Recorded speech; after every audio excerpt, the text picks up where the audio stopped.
School Anarchy, Bad, Bad Children by Andrew Musgrave. I had a dream that us kids took charge at school and we drove the teachers completely insane. This is the only book your teachers won't want you to read. Totally unedifying and subversive. Definitely anarchic and revolting.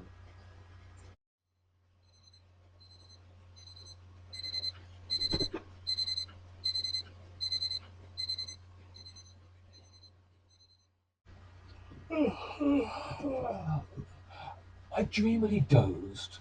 Was about 8 in the morning. My eyes were all sleepy and blurred. The alarm on the dresser was buzzing. Reveille just now was absurd. I yawned as I thought of the morning. Another day back at the grind. The blankets were far better comfort. To leave them, a thought quite unkind. But leave them I must, for school beckoned, like an evil thing warping my mind. I'd much rather be watching telly than in that learning prison confined.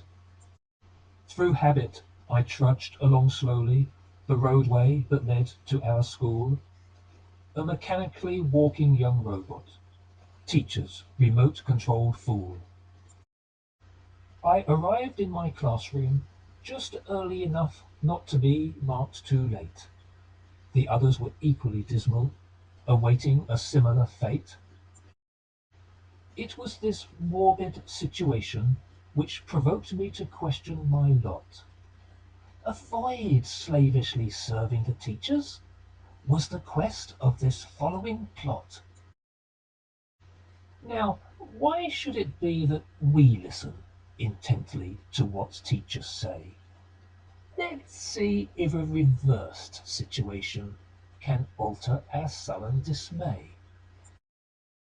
So, charged with this sparkling fervour, I endeavoured to further my cause.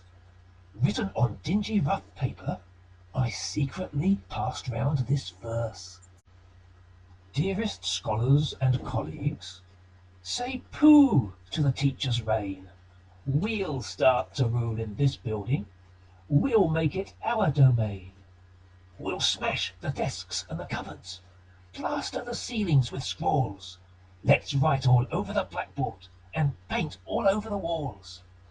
Swipe chalk, rulers and pencils, dismantle the cloakroom hooks, and in the respectable library, pour ink all over the books. But in the science laboratory, we'll preserve all that we find.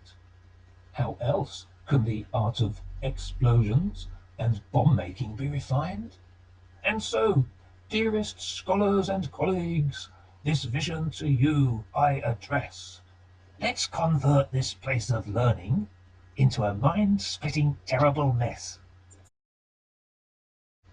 So, we all trooped off to assembly, where headmaster was preaching his spiel. Then the deadly hush of the hall room was split by an echoing squeal. Headmistress was clasping her bottom. Some gum had stuck to her dress.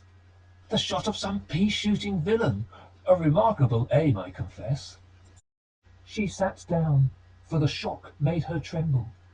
Alas, she sat down without care, for the chewing gum stuck to her bottom cemented her firm to the chair. Us pupils buckled with laughter. Headmaster ranted with rage, picked up his lectern to hush us by stamping it hard on the stage. Alas, that also got splintered. It buckled completely in two. And then he was writhing in agony. The lectern had crashed on his shoe. The teachers dismissed us hurriedly. We raced out, cheering with joy, and sped to our first lessons venue, where we made plans for our next ploy. Rude things on the blackboard were written, displaying our moral decline. Embarrassing tales about teachers, unmentionable in this little rhyme. The door was open just slightly. we placed a pile of books overhead. As our teacher entered the classroom, the crash made him fall, almost dead. History teacher came to the rescue in her strict, staunch kind of way, and, despite our constant heckling, would not yield to the rioting fray. So, in the history classroom, we scattered pins on teacher's chair. As the history teacher descended, she shot up 10 foot in the air. The caretaker, that dawdling old doddle, decided to disappear, locked himself away in the storeroom, where he couldn't stop shaking with fear. The sports teacher, strong-muscled and burly, challenged the pupils' revolt. Though he thought he was Wonder Woman, his bionics suffered a jolt. For climbing gymnasium wall bars and swinging like apes on the ropes, screaming school kids bounced on the teacher, negating his bionic hopes. In the school garden compound, where roses blushed with pride, we helpfully filled the watering can from the jar labelled cyanide. Prize roses, petunias, and dahlias were sprayed as the watering can tilted. As the botany teacher approached us, the blooming geraniums wilted. The teacher, concerned at the puzzle, was shocked at this stage of a do. As the pansies around him were fading, he felt a prize pansy too. As dinner approached us at noontime, and our stomachs were urging us feed, we sneaked sand in the rolls of the teachers.